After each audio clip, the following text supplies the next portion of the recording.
The pen hovered inches above the paper. Cameras rolled. Applause thundered through the grand hall in Ouagadougou. But just as President Ibrahim Traoré prepared to sign the $5 billion agreement with Zhongxiang Rare Earth Group, he froze. His eyes locked on page 168, a page most of his ministers had barely skimmed, and something felt wrong. It wasn't just a mining deal anymore. It was a trap. Across the table, Shen Bao, the polished tycoon from Beijing, smiled smugly. He thought it was already in the bag. But Traoré lifted his gaze and said, quietly but firmly, "Before I sign, explain this clause. Why does it give your company control over our oil?" The room fell silent. What was supposed to be a triumph, months of negotiations, press conferences, flags of China and Burkina Faso hanging side by side, suddenly turned into a reckoning. Journalists shifted forward, advisors froze. The world was watching. Traoré, dressed in a stately Faso Danfani rather than his military fatigues, sat at the polished mahogany table. Shen Bao's dark suit shimmered under the lights. Moments earlier, the Chinese magnate had declared, "Today marks a new era of prosperity for Burkina Faso." His tone had been warm, but his intentions now seemed anything but. As Traoré's hand approached the pen, instinct pulled him back. One more glance at the contract, one more scan. That's when he saw it. Buried deep in legal jargon under security protocols, the language suddenly shifted. The clause didn't just give operational rights over rare earth sites. It opened a legal path for Chinese control over adjacent oil fields within a 75-kilometer radius. He flipped back, checked again. It wasn't a typo. It was deliberate. Traoré tapped the paper. "This clause," he said to Shen, voice steady, "gives your company full exploration and security rights over all resources, including crude oil, around the mining zone." Shen shifted in his chair. "That's standard perimeter security to protect the infrastructure." "Protection," Traoré echoed, "or quiet ownership?" Some ministers exchanged glances. Others looked down. No one spoke. And then Traoré stood up. "You offered investment," he said. "What you brought was submission." "Mr. President, I think there's a misunderstanding." "No misunderstanding. The French tried it with gold. Now you come with rare earths and oil, different tongue, same chains." Gasps erupted from the press section. Cameras zoomed in. Holding up the contract, Traoré said, "Page 168. Is this the price tag for our sovereignty?" Finance Minister Dumbia's hands trembled. His forehead gleamed with sweat. Beside Traoré, Aminata Dio, his trusted translator, leaned in and whispered, "We warned them. They thought you wouldn't catch it." The tycoon's smile vanished. "Mr. President, are you really prepared to turn down billions? Your country—" "Needs partners," Traoré interrupted, "not landlords." And with that, he set the pen down, not on the contract, but on the table, and walked away. Shock rippled across the room. No cheers, just disbelief. Shen Bao's team rose in a flurry, one slamming a briefcase shut. But Traoré didn't look back. He didn't need more time. He didn't need a translator. He had seen enough. Burkina Faso would stand tall, even if it had to stand alone. 3 weeks earlier, it had started quietly. No cameras, no speeches. Just a diplomatic dinner at the presidential residence in Ouagadougou. Grilled guinea fowl, millet couscous, hibiscus tea. Just President Traoré and Shen Bao at the table. At first, the evening was cordial. Shen praised Burkina Faso's reforms, applauded infrastructure projects, painted a picture of shared prosperity. Traoré listened, polite but guarded. He'd heard this song before, from Europeans, Arabs, Americans, but Shen was different, too composed, too careful. Then came a toast. Shen lifted his glass and said, "What your country holds beneath its soil, it's not just wealth. It's legacy. Rare earths are forever." The words lingered. Too long. too deliberate. Traoré didn't respond right away. He glanced toward Aminata Dio, seated quietly nearby. She showed no expression, but something in her eyes flickered. She had caught something. Later that night, with the dishes cleared and Shen gone, Traoré found her in the hall. "What did he really say?" he asked. She hesitated, then replied, "The word he used in Mandarin, it doesn't mean forever like we think. It means inheritance, as in something passed down through generations, a permanent claim, not a lease." Traoré's expression darkened. "So, ownership?" She nodded. "That's the implication." He turned to the window. The lights of the capital flickered peacefully, unaware of the storm forming behind closed doors. "How many in our cabinet speak Mandarin fluently?" he asked. "2, maybe 3, she answered. "They think we'll never know," he said quietly. "Sir, it's more than that," Aminata added. "I compared the Mandarin and French versions of the draft. They're not the same. Security terms, ownership language, they've changed just enough to twist the meaning. Why didn't you say anything sooner?" "I wasn't sure, but after tonight, I am." Traoré nodded. "No more dinners? No more pleasantries? Quietly, I want a full review. Every clause, every version, side by side." Because he knew now, this wasn't just about contracts. It was about sovereignty. And he would not let Burkina Faso be bought, not by gold, not by oil, and not by promises whispered in Mandarin. "I want names," Traoré said, voice cold. "Who in our cabinet has been pushing this deal too hard?" Aminata hesitated. "You think someone's been bought?" "I think," he replied, eyes fixed on the contract, "someone's already sold us." That night, President Traoré didn't sleep. Under the soft glow of his desk lamp, he pored over the French version of the Zhongxiang Agreement. What once seemed like opportunity now read like a warning. Infrastructure investments restricted to Chinese contractors. Vague technology transfer promises without sovereign oversight. Employment guarantees that barely mentioned quotas for local workers. Every clause dripped with quiet submission. He scribbled furiously in the margins, circled terms, cross-referenced clauses. In the back of his mind lingered a bitter memory. President Ouedraogo, decades earlier, signing away mineral rights for pennies. The people rose when they discovered the truth. He had been forced out.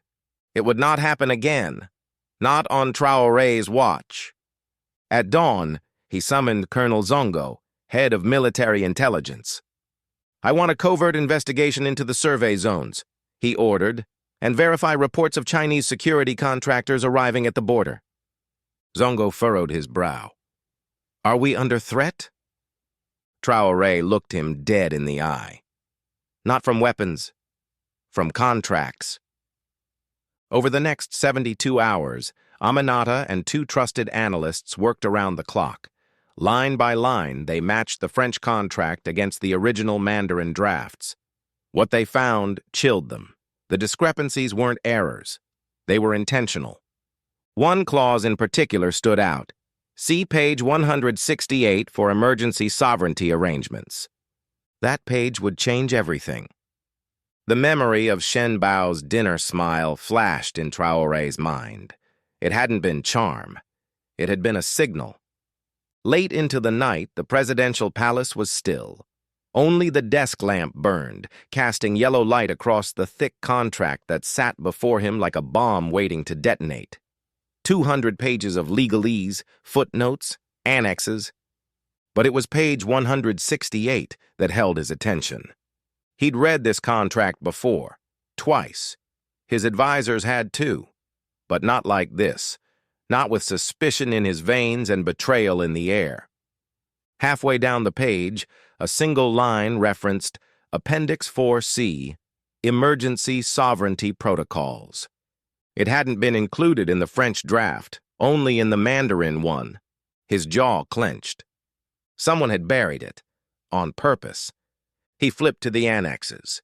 Appendix 4C was tucked in the back, printed in smaller font, as if it didn't want to be found. Then he saw it, the sentence that stopped his breath.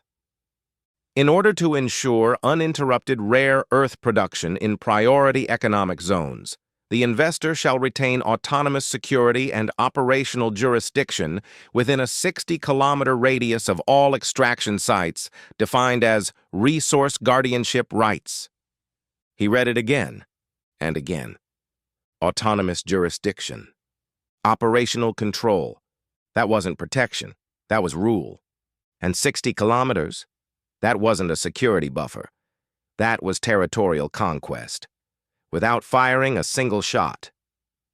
He opened the reference maps. The 4 rare earth extraction zones were no coincidence. Each sat near vital oil fields, major highways, and 2 military training camps. With those clauses in place, Yongjiang Rare Earth Group wouldn't just operate, they'd control. He grabbed a red pen, circled Resource Guardianship Rights, underlined 60 kilometers. In the margin, he wrote in capital letters, "Not defensible." A soft knock. Aminata entered, eyes tired, arms full of papers. "We found the Mandarin version of Appendix 4C, she said, laying it beside his. "They use the term Zuquandu. It means sovereign zone." He stared at her. "Are you certain?" "I confirmed with an independent linguist in Dar. There's no ambiguity." He leaned back, rubbing his temples. "They wrote sovereignty into a corporate contract." She nodded grimly. "And made sure only a handful of people could read it." He exhaled slowly, his mind racing. This wasn't a business deal. It was soft colonization. Give a company operational command over territory. Introduce private armed guards as infrastructure security. When locals resist, call it sabotage, then justify enforcement. It was brilliant and dangerous. "We need to know how this got past our legal teams." "I'm already tracing the edits," Aminata said. "Appendix 4C was added in Revision 7. That version? Only circulated in Mandarin. The French version stops at Appendix 3. He stiffened. "And who approved Revision 7? She hesitated. "Minister Kabor, Natural Resources." Traoré's jaw tightened. Kabor. He'd been the one urging rapid approval, always citing urgency, always echoing the Chinese talking points. He stood, walked over to the large map of Burkina Faso pinned to the wall. With a red marker, he placed dots on the 4 mining sites. Then he drew 60-kilometer circles around each. His stomach turned. The circles engulfed entire towns, touched major military installations, and came dangerously close to the central oil pipeline. He stepped back, heart pounding. "This was never about minerals," he whispered. "It was about territory." Aminata softly, replacing France with a quieter occupier. He turned sharply. "Not under my watch." Just then, the secure line buzzed. Colonel Zongo. "Mr. President," the colonel's voice was urgent, "Chinese logistical teams have requested land surveys near Bobo Dioulasso. They say it's to house engineers, but their coordinates overlap with our military grid." "How long has this been happening?" 2 weeks, quietly, through a Nairobi-registered private security firm. Traoré didn't hesitate. "Revoke their licenses, freeze everything, immediately." "Yes, sir." He hung up and looked again at page 168. His next decision wouldn't just shape a contract. It would determine whether Burkina Faso remained sovereign or quietly surrendered. So this was it. The goal was never just to dig minerals from the soil. It was to redraw borders, quietly, with contracts and deceit. The sun hadn't yet cleared the horizon when Aminata knocked sharply on the presidential office door. Her expression was unreadable. Inside, President Traoré, still in uniform from a sleepless night, didn't look up from his desk. Documents lay scattered across it like fallen soldiers, paragraphs soaked in red ink. He was deep into an emergency audit plan for half the ministries, until he saw the urgency in her eyes. She stepped forward and placed a flash drive on the desk. "Sir," she said softly, "you need to hear this." He froze. "What is it? Proof?" She nodded once. He plugged the drive into his encrypted laptop. The first file began to play. As the audio filled the room, Aminata stood at attention, hands folded behind her back, eyes fixed on the wall. She couldn't bear to look at him, not as betrayal poured out through the speakers. A voice, calm, Chinese, one of Zhongxiang's senior legal advisors, speaking in Mandarin. Aminata had translated every word. The wording is key. We don't say ownership, we say resource guardianship. Let the French version imply limited access. The Mandarin version makes it indefinite. The contract auto-renews under emergency conditions, which we define. This isn't a deal. It's a quiet transfer of sovereignty. Traoré's face darkened. Then came another voice. Shen Bao. Once Phase 1 is signed, our security personnel will secure bases around the oil fields. Burkina Faso authorities won't override operational control. Ministers Kabore and Ouattara have expedited the process. A few incentives go a long way. "Incentives?" Traoré muttered, fists clenching. Aminata finally spoke. "These recordings were made at the TA Hotel Executive Lounge. I posed as a translator. They thought I didn't understand. They spoke freely." He turned toward her, slow and heavy. "And the ministers?" "I traced offshore payments," she replied.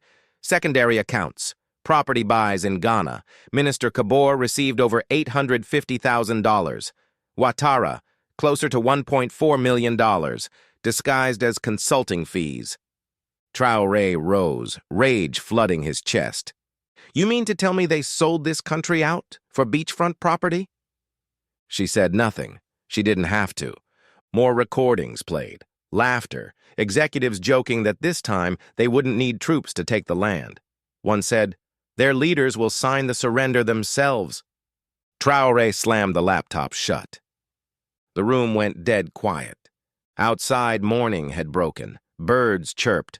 Staff began their daily routines. Inside, the president's heart beat like a war drum. "How many people know?" he asked.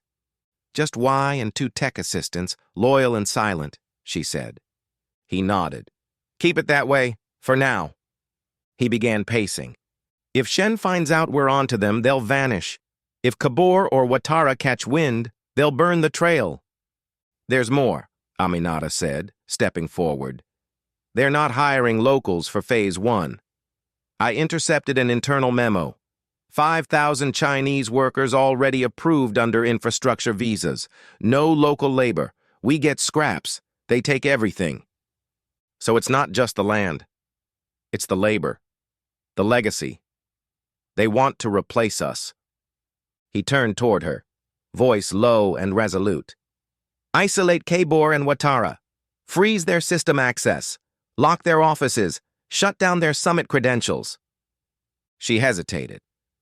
"What about the summit?" He looked toward the window, golden light spilling over Ouagadougou. "The world expects me to sign that deal on live television," he said. "You're going to cancel?" He shook his head. "Number, I'm going to sign something else." She tilted her head. "Sir." "I'm going to sign the moment they lose their grip. On camera. In front of the world." He turned, fire in his voice. "This country has been broken, sold, stitched back together too many times. By colonizers, by corrupt elites, by smiling men with fat contracts and empty hearts. Not today." Aminata nodded. "I'll prepare the transcript. I'll make the copies." "Yes," he said, "because we're not just exposing them. We're reclaiming us." And in that moment, the real deal began. Not the one written in ink, but the one written in blood, in memory, and in the will of a people who refuse to be erased. By midday, Defense Minister Zongo entered the president's office. No salute, no small talk, He carried a sealed folder, and the kind of look that didn't need explanation. "You found something?" Traoré asked. Zongo nodded grimly. "Confirmed. Coordinated reconnaissance by Chinese nationals near military zones, disguised as environmental surveyors. But their profiles match flagged intel, private security tied to Zhongxiang." Traoré's eyes narrowed. "How close?" Zongo laid out satellite images and heat maps. 3 kilometers from the northern training base, 5 from the Gawa communications outpost. And here, he tapped a red circle, less than 2 kilometers from the petroleum logistics hub in Kaya. All using prefab worker housing, all Chinese crews, no locals. Traoré leaned in, scanning the images. "What are they preparing for?" "Officially? Phase 1 logistics," Zongo said. "But it's more. We intercepted a manifest, 5,000 security personnel, Chinese nationals, most with military backgrounds, transported in staggered groups via Nairobi and Luanda. Civilian permits issued through Minister Kabor's office." Traoré stepped back from the table. This wasn't a partnership. It was a takeover, and the invasion had already begun. No armies, no tanks, just contracts, money, and betrayal. But now the curtain had lifted, and the reckoning was coming. 5,000? President Traoré's voice was flat, but there was steel beneath it. "That's the low estimate," Zongo said, "and it's just the first wave." The number hit like a punch to the chest. Traoré stood, walked to the tall window overlooking the capital.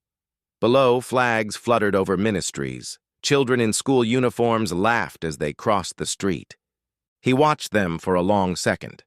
Their future was already being carved up behind their backs, with ink, with bribes, and with silence. "This isn't security," he murmured. "It's a quiet invasion." Zongo didn't argue. "Sir, I don't use this term lightly, but what we're looking at is soft occupation, strategic terrain being absorbed under the cover of investment. And this deal, they expected us to legalize it." Traoré turned sharply. "Exactly. Once that contract's signed, any military response becomes a breach of agreement. Not defense, they would own the story and the soil." He paced the room, anger simmering just below the surface.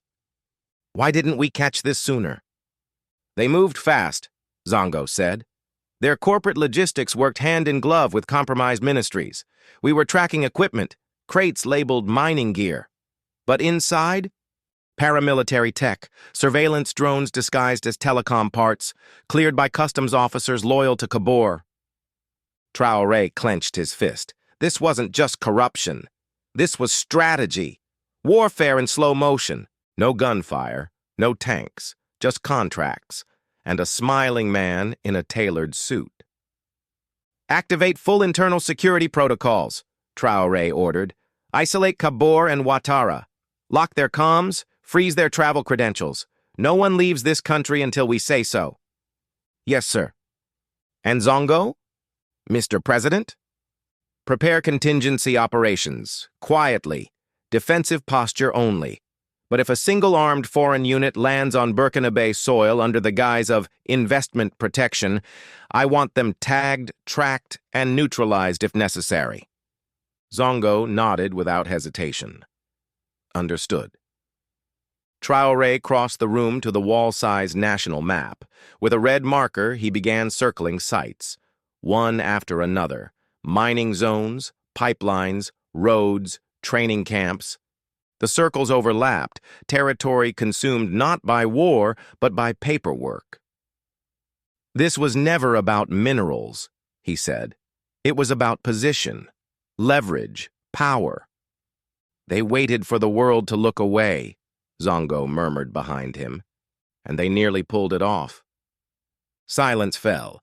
Then Traoré spoke again. "Our people deserve to know." "Yes, sir. But when?"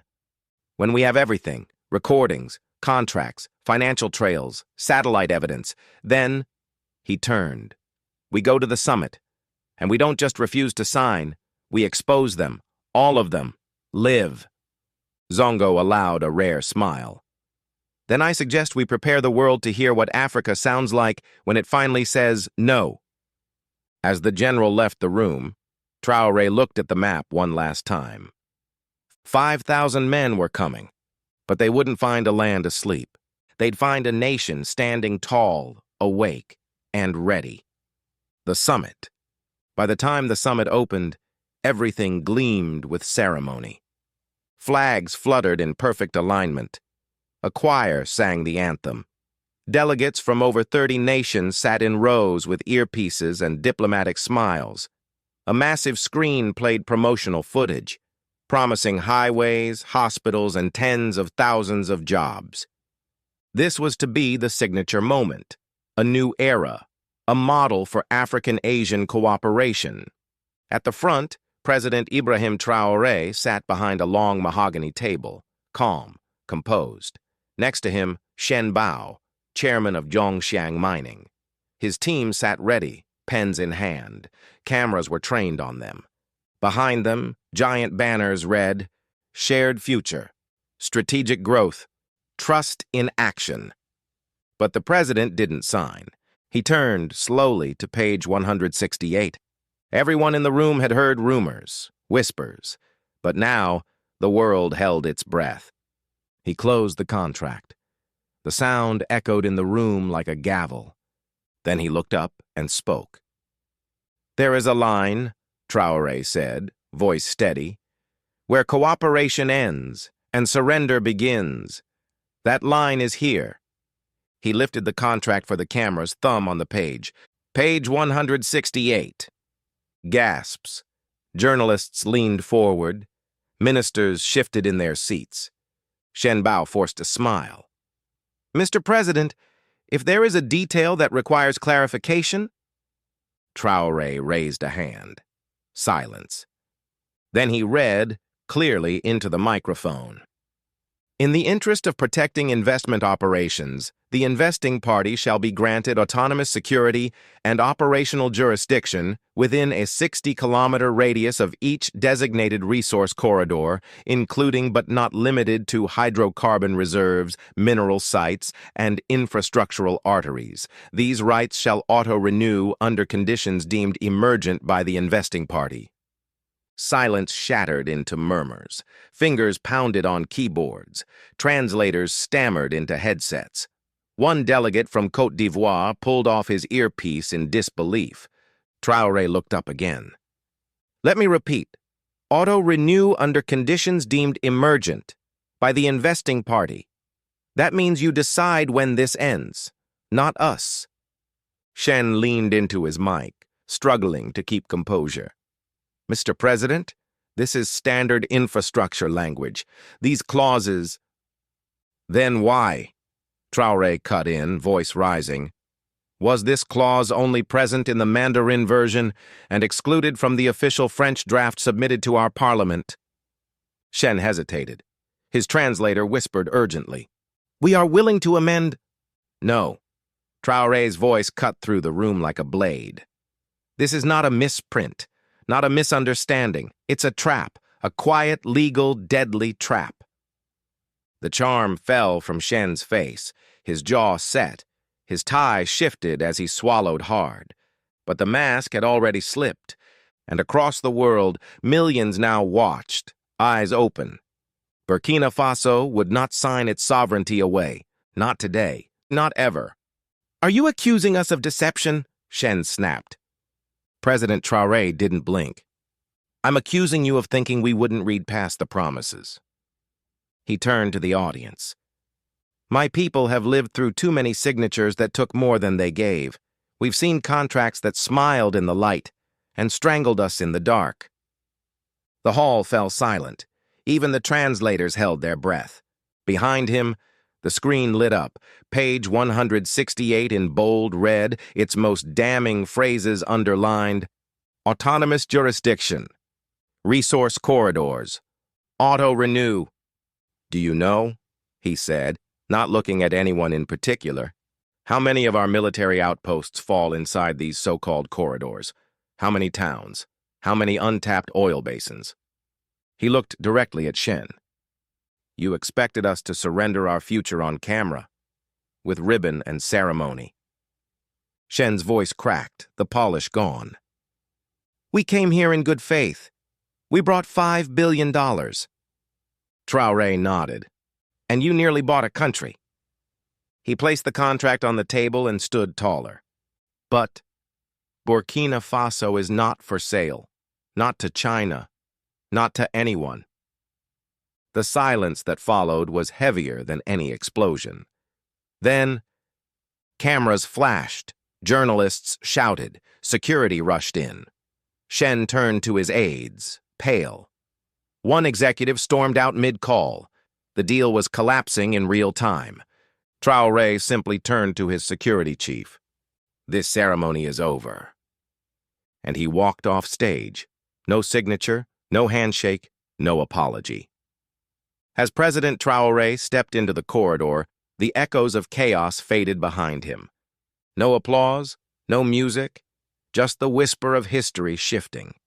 He moved with purpose, the contract still in hand, like a weapon drawn in silence. At the private conference room, he turned to his security chief. Where are they? Finance Minister Kabore is in the press wing. Oil Minister Ouattara's in the green room. Place them both under house arrest, Traoré said. No warning. Seize all communication devices. Secure their staff. The chief hesitated. On what grounds? Traoré handed him a folder, bank transfers, shell companies, Ghanaian property deeds, all tied to Chinese-linked front firms. Start with corruption and treason. We'll build the rest later. 15 minutes later, 2 unmarked black SUVs slipped through a side entrance. No lights, no sirens. Kabore never saw it coming. Mid-interview with the BBC, he turned just in time to see 2 officers flanking him. A sealed presidential order changed his face from confidence to collapse. In the green room, Ouattara sipped tea, chuckling at headlines of a historic deal. He didn't even look up until 3 officers entered with a warrant. Does the president know about this? He asked weakly. He signed it himself. Both men vanished from the summit before the public even noticed, but the truth had already escaped. A journalist from Le Faso caught the moment Traoré slammed the contract shut. Another recorded him reading page 168 aloud. Within an hour, the footage had gone viral. Crowds gathered. Students marched, chanting, "We read page 168." Vendors turned up radios. Retired generals posted videos in support. Miners in Bobo Dioulasso rallied, shouting, "Our soil, our rules." No one expected this. Not the ministers, not the Chinese, not even the people themselves. In the presidential office, Traoré stood by the window, watching the city erupt, not in chaos, but in clarity. Cars honked in rhythm, flags waved, young men stood on buses, fists raised, not in protest, but in unity. He turned to Aminata, who was organizing the files for the emergency cabinet session. How fast did it spread? 43 minutes since the arrests, sir. Social media's calling it the clause that broke the chain. He nodded and opened a locked drawer. Inside, a sealed envelope. Then give them direction. It was not a press release, not an official speech. It was a handwritten message from a leader to his people. That evening, across Ouagadougou, loudspeakers began broadcasting, not fear, but resolve. People lit candles in their windows, not in mourning, but in defiance. They had been sold once before, not again. Just before midnight, the final ministers filed into the high-security cabinet room. No aides, no press, just the president and the truth. The air was heavy, water bottles untouched. 2 chairs sat empty, Kabore and Ouattara. Their absence was louder than any accusation. Traoré didn't sit. He stood at the head of the table, hands on the wood, his face grave. He didn't speak. He waited. The ministers squirmed under the weight of their own silence. And then he finally said, "The contracts are dead." The lies are buried. But this government will now decide if it still belongs to the people or to the ones who nearly sold it. No one dared speak. And for the first time in decades, power didn't speak in riddles. It spoke in truth. Then, without a word, President Traoré reached for the small speaker on the table. A single press of a button, and the room changed. A voice rang out, precise, composed, unmistakably Mandarin. It was a Chinese executive. They won't understand the language. By the time they figure it out, we'll already have full operational control. Their ministers are pushing this through quickly. We've secured long-term access, perhaps permanent. Another voice joined in, calmer, colder. Shen bows. This is strategic colonization. No soldiers needed. We'll own the infrastructure. Their parliament won't even notice. A stunned hush spread across the room. One minister leaned forward, his face caught between confusion and horror. Another kept his eyes locked on the floor. No one spoke. No one dared. Traoré didn't look at them. He let the recordings speak. The next tape was worse. Our teams will control the oil terminals, not theirs. It's too risky to trust locals. The clause gives us legal jurisdiction in case of instability, and if instability doesn't arise, we'll create it. We decide what's a threat. The final file named names. Kabor is cooperative. Ouattara too. The others will fall in line once they realize it's already done. The room fell into silence when the last audio stopped. No movement, no protests, just the weight of exposed betrayal. Traoré rose slowly, scanning the table, his ministers, his so-called allies. Some looked away, some sat like stone. A few seemed ready to speak, but none did. Then his voice cut through the air, calm, but edged like steel.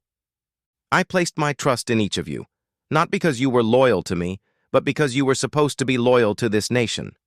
Today, I've learned the limits of that trust. The Minister of Infrastructure shifted uneasily. Mr. President, some of us weren't aware of the full scope of the negotiations. We only saw the numbers, the projections. You saw what they wanted you to see, Traoré shot back. And you asked no questions? An older minister cleared his throat, trying to salvage the moment.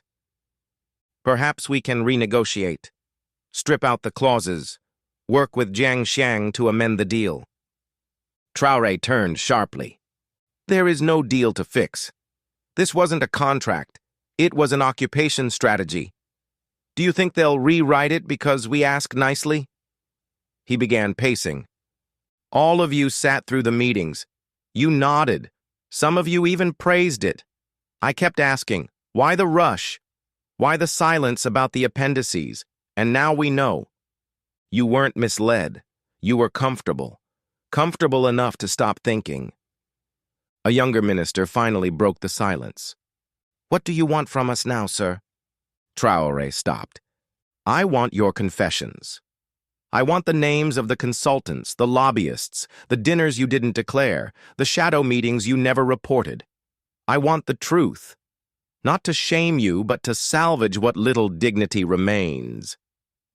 Silence stretched again. Then, the Minister of Energy, hands shaking, reached into his folder and pushed forward a document.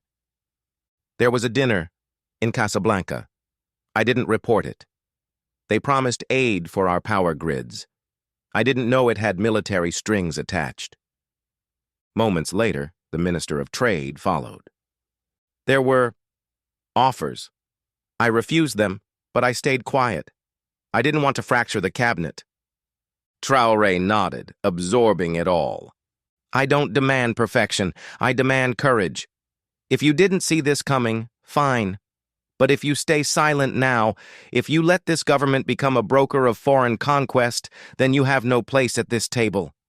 He leaned in, steady and firm.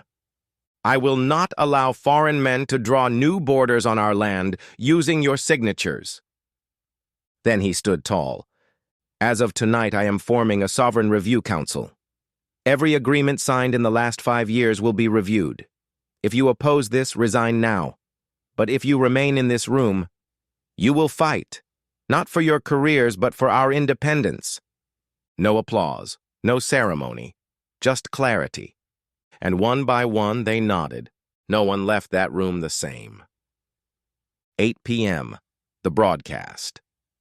Across Burkina Faso, televisions lit up, radios crackled to life, phones buzzed. No one knew exactly what was coming, but the silence before the storm had ended. The image was simple. President Ibrahim Traoré, sitting at a plain wooden desk. No flags, no medals, just rolled-up sleeves and eyes full of resolve. He spoke. "My fellow citizens," his voice steady and firm, "tonight I do not speak to you as a politician, not as a soldier, but as a son of this soil, a witness to its pain, a guardian of its promise." Across villages, cities, campuses, people leaned closer. For weeks, our government has been in talks with Yongxiang Mining, a powerful consortium promising billions in roads, hospitals, jobs. They told us it was a partnership, a gift, a future dot. He tapped a thick binder on the desk.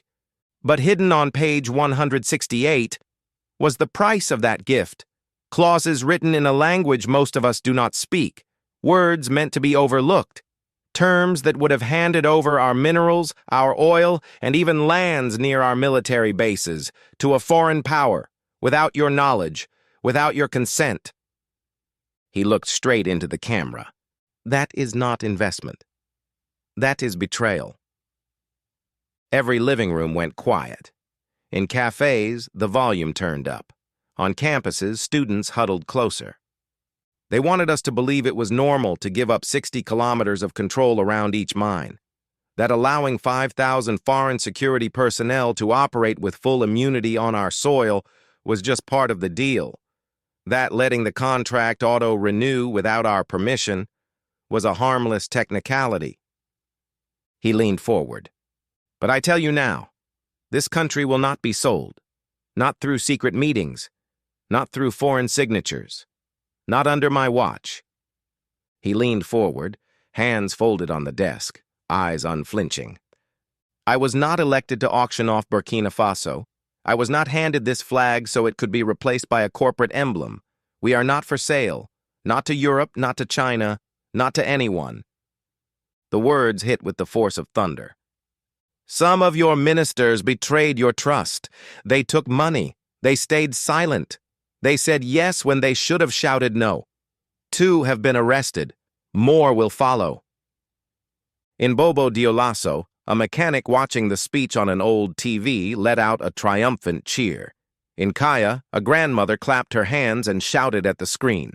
In the capital, people poured into the streets, not in protest, but in pride. But this isn't only about a crooked deal, Traoré continued. This is about an old wound, a pattern. Outsiders come bearing gifts, wearing smiles, carrying promises, and leave with our future. He paused, then spoke words that landed like verses of a national anthem. For generations, Africa has been treated as a continent of open veins. We dig, they profit. We bleed, they rise. No more. He took a breath. I won't lie to you. Rejecting this deal comes at a cost. Projects will stall. Pressure will rise. They may retaliate with embargoes or whispers in high places. But I believe in this land. I believe in a people who refuse to kneel. He lifted the contract, thick and heavy, and held it up to the camera. This wasn't an oversight. It was a trap, and we saw it just in time. He set the document down. The soil beneath our feet belongs to our children, not to investors. The oil in our earth is not a shortcut. It is a trust, and our dignity is not for negotiation. He stood, nodded once, and walked off camera. No slogans, just silence. The screen went black, but across Burkina Faso, something had already begun. Within the hour, the speech spread like fire, translated into French, Arabic, Swahili, English. West African radio stations looped the final lines. In bus terminals, markets, and border posts, public screens echoed the same message again and again. We are not for sale. In Mali, youth organized marches of solidarity. In Ghana, lawmakers called for contract audits. In Niger, students rallied, chanting, "Check your page 168." Traoré hadn't just revealed a betrayal, he had ignited a movement. The backlash was immediate. Less than 24 hours after the speech, China issued a condemnation. The embassy in Ouagadougou accused Burkina Faso of spreading misinformation, then froze all infrastructure and mining investments. Construction halted mid-road. Engineers left. Clinics funded by Chinese aid were abandoned. Bricks still stacked, wires dangling. Shipments of hospital equipment were returned. In government halls, some ministers panicked. Economic forecasts predicted a sharp contraction. Journalists questioned survival in the face of sudden isolation. But Traoré did not blink. He didn't host a press conference in a gold-trimmed chamber. He stood in a dusty courtyard beside a community garden in Zinder, holding a simple mic. "They offered us riches, with strings," he said. "Now they've cut the strings, hoping we'll collapse. But we were never dangling, we were standing." No retreat, no apologies, no backroom deals. Within days, new offers poured in, this time from Washington, Paris, Brussels. Emergency recovery packages, sleek presentations, big numbers, but underneath, familiar terms, interest spikes, technical assistance, resource pledges, security cooperation. New fonts? Old colonizers?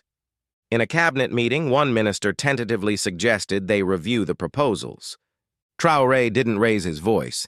He simply gestured toward the shredded Yongxiang contract, now sealed in a glass case. "I didn't tear up one leash just to wear another." He rejected every offer. That week, the story began to shift. Panic gave way to purpose. Across the country, people stopped waiting. They started building. In Koudougou, engineering students from the National Polytechnic formed a volunteer coalition to redesign stalled roads using local materials. Within 7 days, they mobilized 120 graduates and secured scrap donations from local workshops. In Wahiguya, a cooperative of farmers and mechanics launched a biodiesel program, converting used cooking oil into truck fuel. Women led production. Teenagers ran logistics. In Tenko, retired electricians joined students to retrofit broken generators into wind and solar microgrids. They called the project Light for Ourselves. Murals bloomed across Ouagadougou. A miner raising his shovel. A child planting a flag. Words in bold, "We dig our future." It wasn't government-run. It wasn't an NGO. It was a movement. Civil servants worked overtime without pay. Small businesses traded goods through barter. Artists released songs that became national chants. Students recited Traoré's speech like scripture. Western media called it desperate. But inside Burkina Faso, it was something else. Ownership. Not just of land, but of destiny. In the presidential palace, Aminata delivered a quiet update. "There's chatter in EU circles," she said. "They expected us to cave. They're watching." Traoré looked out the window. A group of school children passed by in uniforms made of faso d'enfants, laughing, backpacks swinging. "Let them watch," he said. "Let them see what freedom looks like after the cameras are gone." Later that evening, the engineers from Koudougou came to meet him. Their notebooks were full. Sketches, equations, tool designs. They asked if the government could fund their prototype road grader. He smiled. "Number, but I'll work beside you, and we'll fund it, together." They shook hands. No signatures, no paperwork, just commitment. The storm had come. The offers had failed.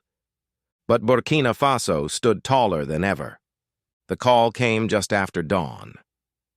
President Traoré was sitting in the garden behind the palace, sipping strong black tea, when his chief of communications stepped into the early light carrying a secure tablet. "It's from La Paz," she said softly. You'll want to take it." Traoré raised an eyebrow. Bolivia wasn't the first name one expected during a national resource standoff. But these days, alliances weren't shaped by power. They were shaped by principle. He answered the call. On the other end of the private line was President Luis Arce. Calm. Director. "President Traoré," he began, "we've been watching your people. The courage they've shown, it's familiar to us." Traoré held the silence a moment, then asked plainly, "Are you calling to congratulate us, or to help?" Arca smiled. "Both, and not just me. Argentina and Chile are with us. We've spent years building the capacity to refine our own lithium, train our own engineers, and build infrastructure without surrendering sovereignty. We think your fight is our fight." That one sentence shifted everything. Within 48 hours, a joint proposal arrived in Ouagadougou. Not a loan, not a warning, but a shared roadmap. The Latin American Lithium Alliance, an emerging bloc between Bolivia, Argentina, and Chile, offered Burkina Faso something no Western capital had: respect, joint ventures in refining, access to tech and processing blueprints, academic exchange programs, no military zones, no backdoor clauses, no middlemen cutting profit. "You dig the earth," the document read. "You should shape what comes out of it." Traoré read the entire proposal himself, twice. It wasn't charity. It was solidarity. He called an emergency cabinet meeting, not to vote, but to inform. "We don't need saviors," he said, standing before them. "We need partners who know what it means to be owned, and who choose, every day, not to be." By the week's end, a Latin American delegation of engineers, economists, and refinery experts touched down at Ouagadougou International. There were no red carpets, no limousines. They were greeted by students from the National Technical School, holding cardboard signs hand-painted with a single phrase: "Sovereignty in Solidarity." The welcome wasn't formal. It was electric, honest, human. Work began immediately. Bolivian geologists visited Tapoa's rare earth fields and helped design sustainable excavation methods. Argentine refinery specialists trained Burkinabe engineers in low-cost purification systems using clay and recycled water. Chilean software developers paired with university students to build a transparent digital platform for tracking resource exports. No press releases, no ribbon cuttings, just results. 3 weeks later, outside Bobo Dioulasso, a prototype mini-refinery was operational, built entirely with local labor and pooled equipment. Modest, but real. A European journalist asked one of the engineers why they had come so far. He smiled. "We didn't come to build a refinery. We came to build belief." Back in Washington and Brussels, frustration boiled. The usual playbook, threats, spin, aid strings, wasn't working. Burkina Faso wasn't bending. A new alliance was rising, one built not on extraction but on dignity. Even the murals began to change. Where once a lone miner raised a shovel, now he stood beside an engineer with a blueprint. Beneath them, a new slogan had appeared in bold paint: "Together we rise from the ground." Traoré hosted the delegation, not in the palace, but at a local community center. Long wooden tables, no uniforms, no speeches. The food was cooked by neighborhood grandmothers. The only sounds were laughter, clinking glasses, and broken translations. After dinner, as the crowd thinned, Traoré walked with one of the refinery engineers toward the lot. "Why?" he asked quietly. "You didn't have to come." The engineer shrugged. "Because we've seen what it looks like to win the resource war and lose yourself. We won't let you lose like that." Traoré looked out toward the dark city skyline, where lights flickered, tired but defiant. This wasn't about minerals anymore. It was about rewriting the map of power.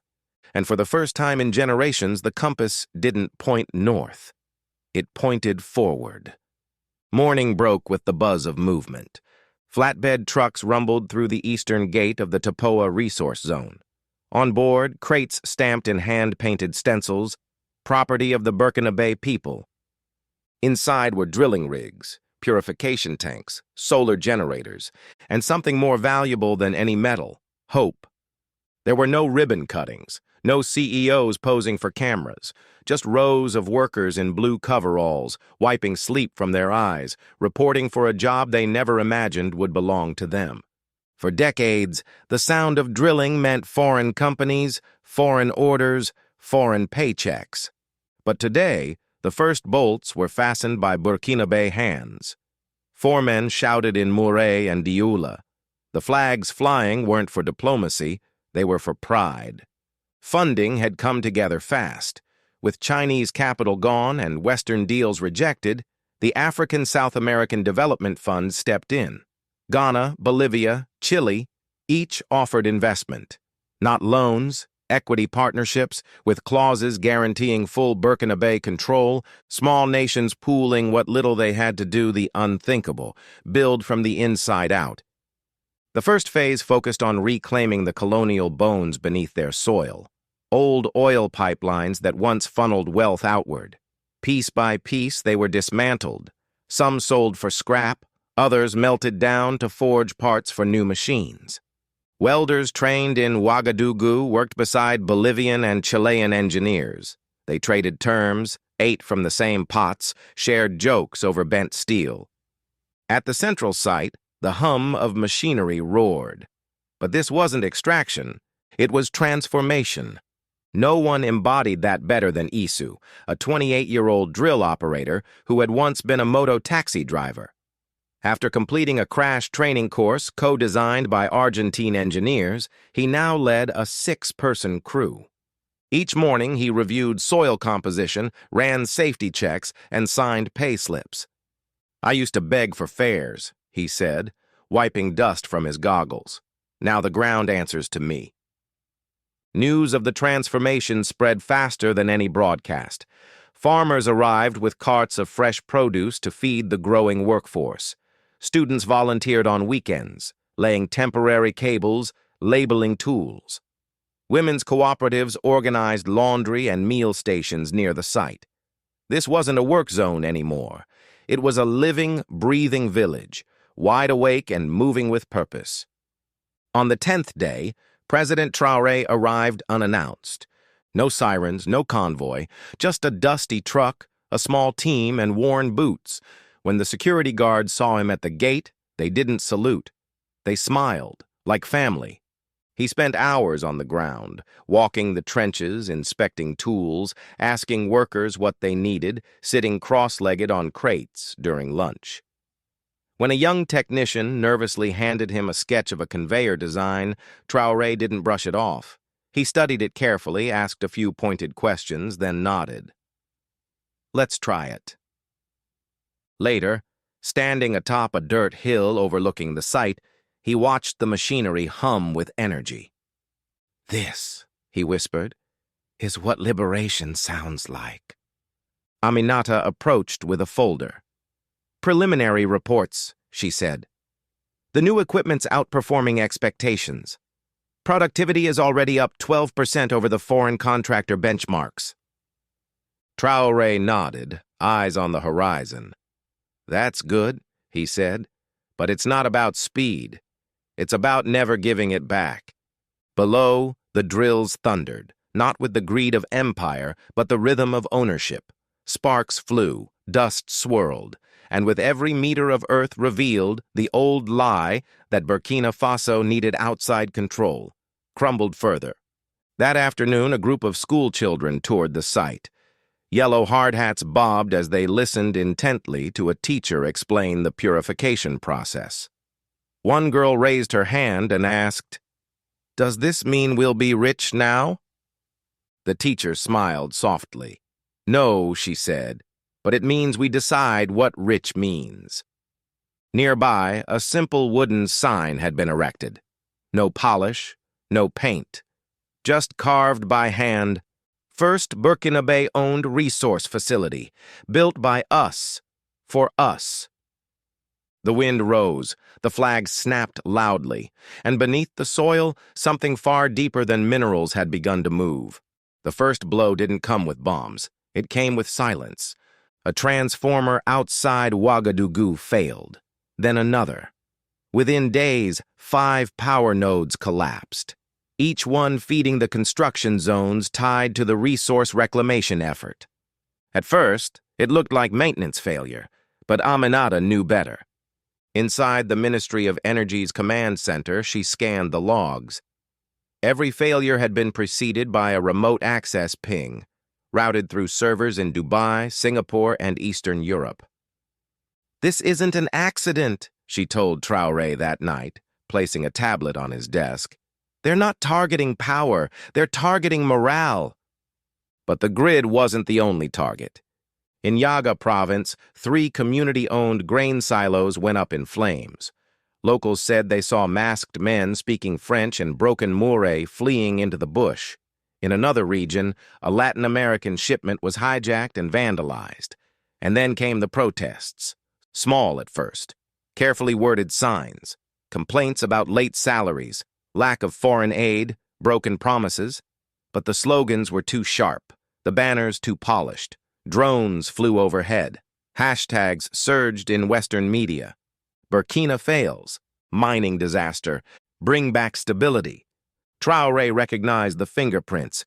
Former loyalists, disgraced officials, old power brokers cut out after the Zhongxiang fallout. They hadn't vanished.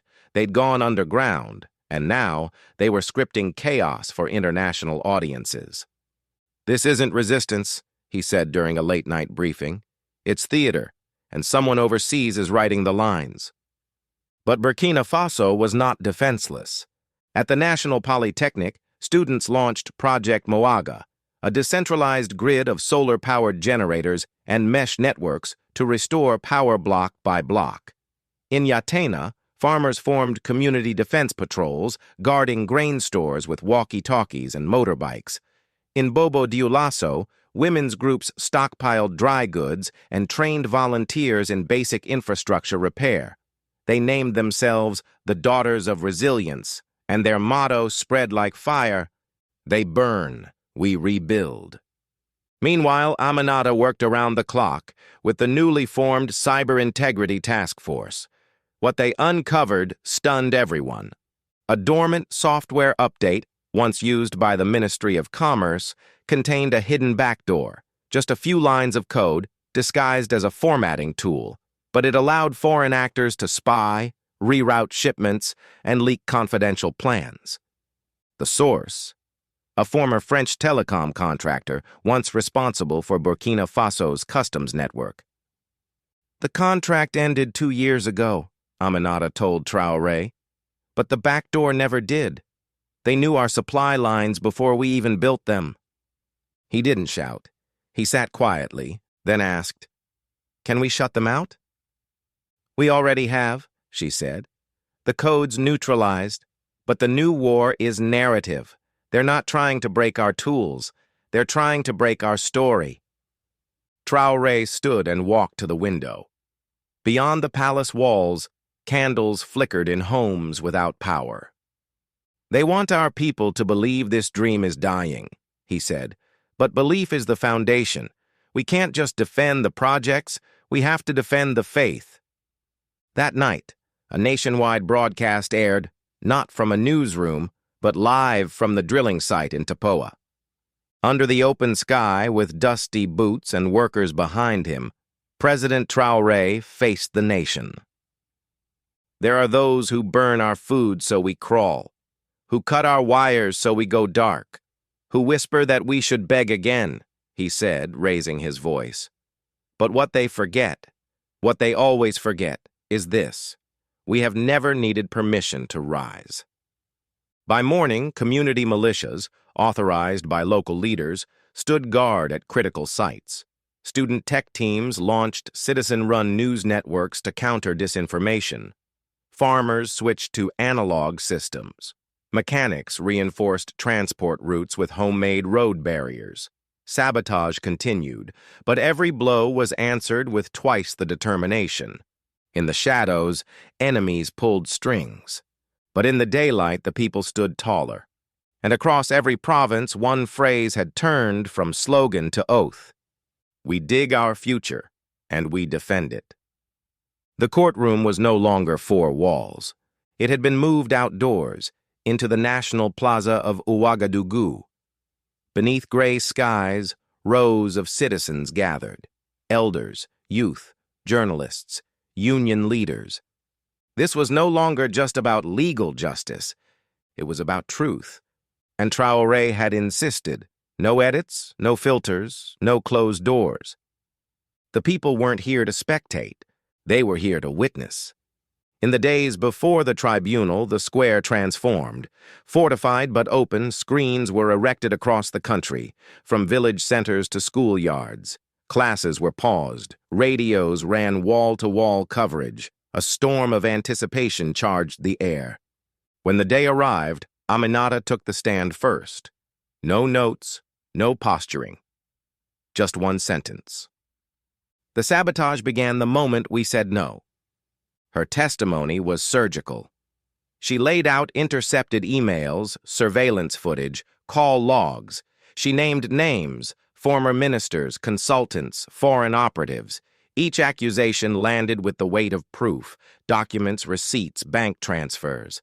The crowd gasped as audio played, whispers of protest manipulation, payments routed through shell companies, orders to trigger blackouts and incite panic.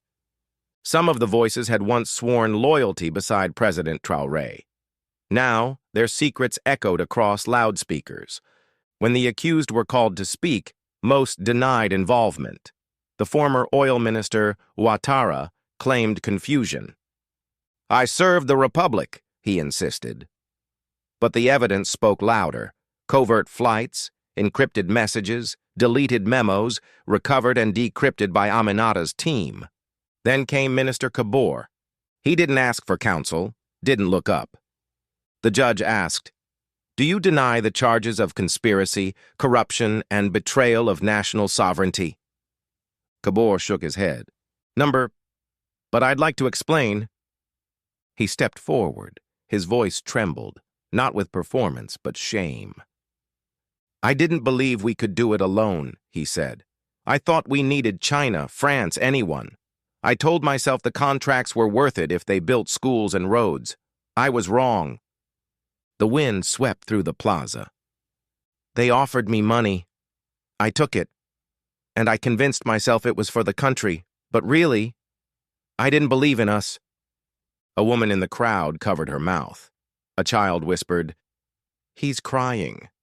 And he was, but not for sympathy. President Traoré believed when we didn't, when we mocked him, and he was right. He sat down. No applause. Just silence, thick as grief. One by one, others followed. Some wept, some refused to speak. A few confessed to being blackmailed, others simply said they were afraid. But a pattern emerged. They hadn't just taken bribes, they had sold doubt to a nation trying to believe in itself. The verdicts came before sunset. No executions, no exile, but no absolution. Some lost their assets. Some were barred from public life. Others were sentenced to years in community rehabilitation, assigned to rebuild what they'd helped break. That night, Traoré addressed the nation, not from the palace, but from the tribunal steps. His voice was steady. "Justice is not vengeance," he said. "It's light. It shows us where we stumbled, so we stop walking in the dark." And then, as if history answered, thunder cracked above the plaza. But the crowd didn't run. They stood in the rain, letting it wash over them. Tears, truth, and cleansing storm. A nation reclaiming itself. The encrypted call came at dawn. Traoré had just returned from the southern village of Dano, where children handed him drawings labeled, "Our soil, our strength." He hadn't even stepped fully into the palace before his chief of staff approached, tablet in hand. "Congo-Brazzaville's president is on the secure line. He says it's urgent." Traoré entered his office and took the call. President Nuo's face appeared. tense, solemn. "We've reviewed a draft contract with East Asia Energy," he said, "and we found something, page 143. Indefinite security jurisdiction, automatic renewals during unforeseen instability. My legal team missed it." Traoré closed his eyes. "You found your version of our page 168? "Yes," Nuo replied. "And I need to know what comes next. We've signed a preliminary. Some of my cabinet wants to walk away. Others are watching you." Traoré leaned forward. "Walking away doesn't collapse a country, but selling your name does. That's what these contracts do. They erase your name from your land." Nuo hesitated. "But the fallout? They'll pull out, freeze funds, paint us as unstable. You survived, but can we?" Traoré's voice was calm. "You're asking the wrong question. It's not whether you survive without them. It's whether your people survive what they leave behind. They don't just take minerals. They take memory. They take control." A silence stretched between them. "How did you even know to look?" Nuo asked. Traoré thought back to Shenbo's cold smile, Aminata's warning, nights reading appendices by candlelight while the city slept. "I didn't," he said, "but I had people who refused to be comfortable, and I listened. They froze our accounts, stoked protests, triggered blackouts, but our people didn't fold. They built solar grids, fuel co-ops. They said no again." He gave a tired laugh. "You make it sound simple." "It wasn't," Traoré replied. "It broke friendships, institutions, but it gave us one thing back: control." Another pause. "What do I tell my cabinet?" Nuo asked. Traoré didn't hesitate. "Tell them to read every word twice, in your language, not theirs, and remind them, true wealth isn't in the contract. It's in who controls the pen." That afternoon, Traoré gathered his core team: Aminata, Defense Minister Zongo, the Finance Minister, cooperative leaders, and university scholars. Not for ceremony, for design. He laid out a new initiative, a regional legal fellowship for African law students, specialized in mining and sovereign contracts. A public, online database for every resource deal signed by the state. A Pan-African drafting body to create open-source, dignity-first trade templates by Africans for Africans. Because the revolution wasn't just about rejecting exploitation, it was about building a system where betrayal couldn't hide in footnotes. "It's not enough to fight," Traoré said. "We have to replace their tools." Across Ouagadougou, the murals changed again. One showed a child handing a pen to a farmer. Another, an elder holding torn contracts in one hand and seeds in the other. A message began to ripple across blackboards, over radio waves, and from village mouths to city squares. "We control the pen now." And that's how a simple act of refusal became power, not just for Burkina Faso, but for every nation bold enough to ask, "What's on our page 168? The chandeliers shimmered above marble floors in Addis Ababa. Flags draped the walls, nameplates marked every country's seat at the China-Africa Economic Advancement Summit. Interpreters waited in booths. Cameras circled. The air buzzed with staged optimism, but one chair stood out. Burkina Faso's seat, front row, center left, was empty. The mic was unplugged, the flag folded. No delegation, no explanation. Just silence. A Chinese official, when asked, mumbled something about a scheduling conflict. But by mid-morning, everyone knew this wasn't a delay, it was a decision. Inside the media gallery, a Ghanaian journalist posted a single line. "They didn't show up to sign, they showed up to think." It went viral within minutes. Eyes drifted toward the empty chair more often than to the speeches. Some whispered, some scoffed, but many watched with quiet respect. China's vice premier gave the opening address, speaking of prosperity and long-term partnership. His tone was polished, but the unease was evident. The old formula, money in, silence out, was faltering. Burkina Faso had done the unthinkable. They said no, loudly, repeatedly, and they survived.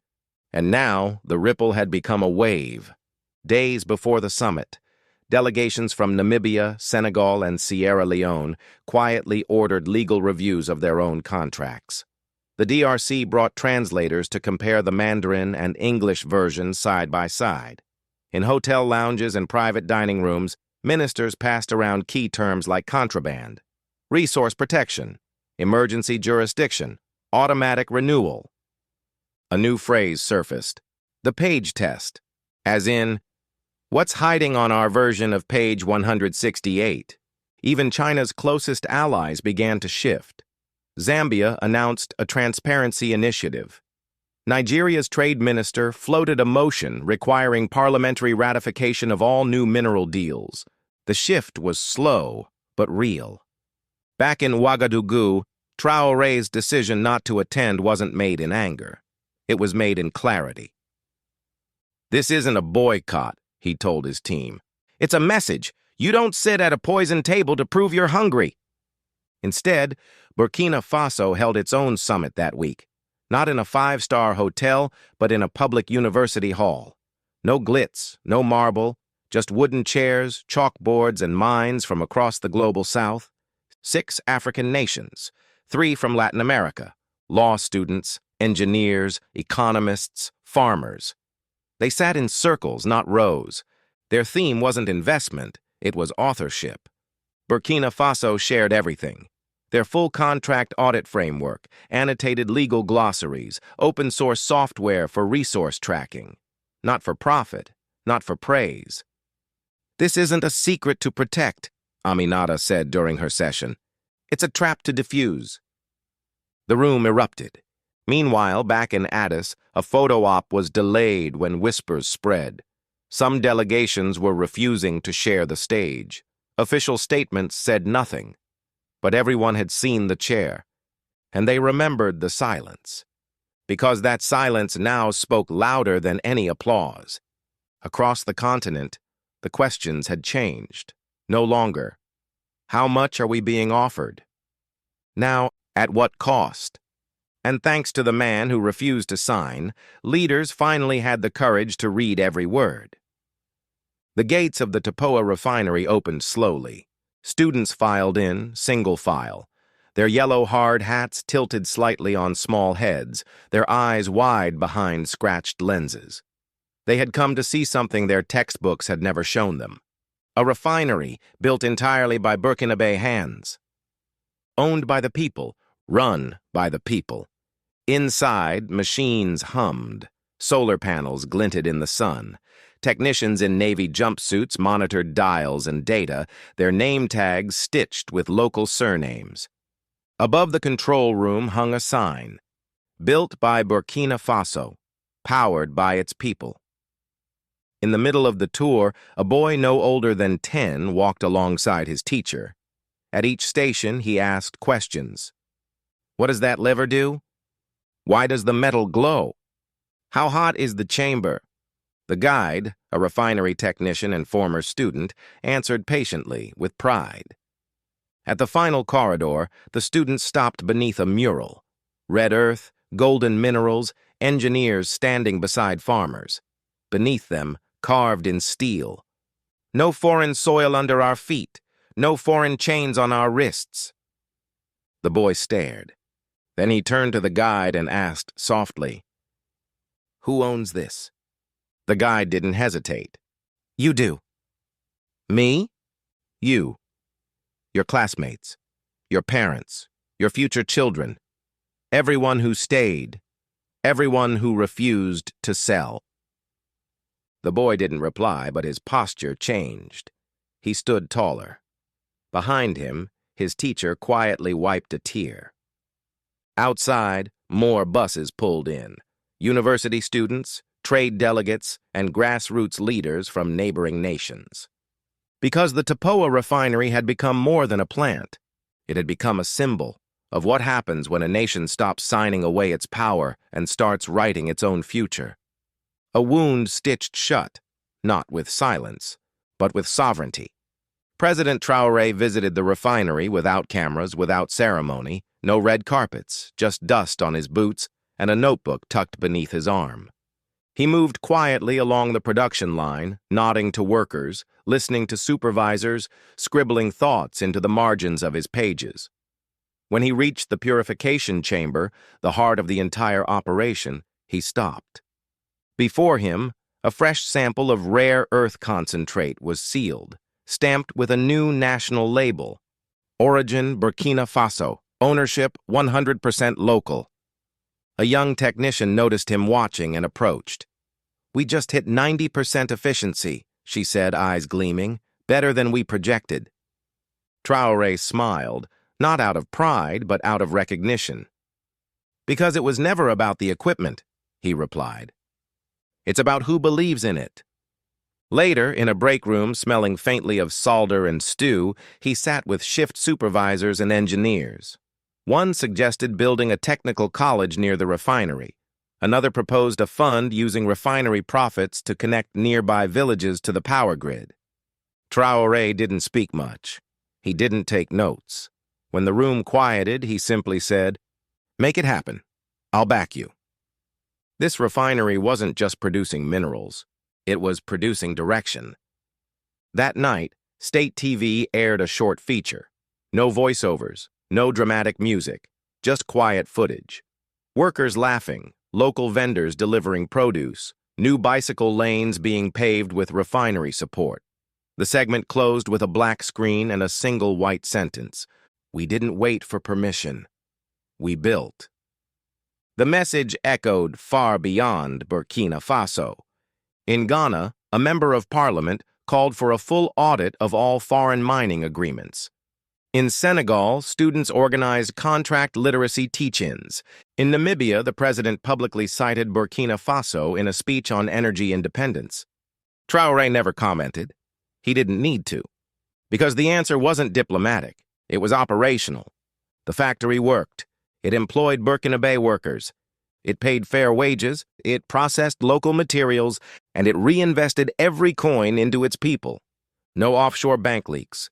No foreign contractors policing the gates. No footnotes granting someone else control. Just a nation standing on its own soil, and a young boy somewhere who no longer believed ownership was an idea. Now, he could see it. He could touch it. And for the first time in generations, that was enough to write a new chapter. Years passed. The refinery gates were now a symbol. Power grids thrived on locally built turbines. The phrase page 168 had become a code word whispered across a continent, short for dignity. In Ouagadougou, solar trains slid quietly through clean streets. Old highways had been repaved, stitching rural villages to the capital. Children studied in classrooms powered by decisions their own people had made. President Ibrahim Traoré no longer held office. He stepped down at the end of his term. No fuss, no chosen successor, no farewell tour. He left the presidency as he entered it, with purpose, not possession. He declined memoir offers, refused NGO chairs with his name on them. When international media called him the leader who broke the cycle, he just shrugged. "I only read contracts." In his final week, he visited a small building being restored in the heart of the capital. Once a colonial archive, it was now reborn as Sovereignty Hall, a museum dedicated to the nation's turning point. Behind glass, faded mining contracts, photographs of workers, and the famously empty chair from the China-Africa summit. But at the very end of the gallery, under soft light, one display was unfinished, an empty frame. On the morning of his departure, Traoré returned to the museum, alone. No aides, no fanfare, just a folded slip of paper in his jacket. He stood before the frame for a long while. Then, with deliberate hands, he placed the note inside. He didn't speak, he didn't sign it. But staff said later, he stood there for minutes, as if reading the words not to himself, but to the nation. The next morning, the museum opened its doors. Crowds gathered. School children craned their necks. And there, at the end of the exhibit, framed on its own, was a single handwritten page. I did not reject China. I rejected chains written in ink. Our minerals are valuable, but our dignity is priceless. It needed no explanation. Children recited it on school trips. Elders whispered it in prayer. Foreign diplomats stopped mid-tour, hushed by its weight. Some took pictures. Others just stood there, stunned that so few words could say so much. Across Africa, something deeper had begun to grow. Legal academies introduced resource sovereignty law as a core course. Cooperative-run refineries sprang up in Mali, Benin, and Niger, nations long told they were too poor to build alone. In Congo-Brazzaville, a new president opened his inaugural address quoting Traoré. "If the soil is ours, then so must be the sentence written on it." In Europe's think tanks, analysts struggled to explain it. Some called it the Burkina Doctrine. Others said it was anti-investment. But none could deny the numbers, or the images. A continent once framed as hungry for rescue was now exporting something far rarer than oil or gold: self-respect. Back in Burkina Faso, a tradition emerged. Each year, on the anniversary of Traoré's departure, school children wrote their own one-page letters to the future. Letters about what they refused to lose, what they wanted to protect, what they had learned from a leader who refused to sign when surrender was easiest. The museum added a second display beside the first, a rotating wall of these handwritten letters. Some in French, some in Moore, some in crayon. One read, "My father says our country was small, but our refusal made it big." And above them all, under the softest light, still hung the original. Not a speech, not a slogan, not a contract, just a note that changed everything. I did not reject China. I rejected chains written in ink. Our minerals are valuable, but our dignity is priceless.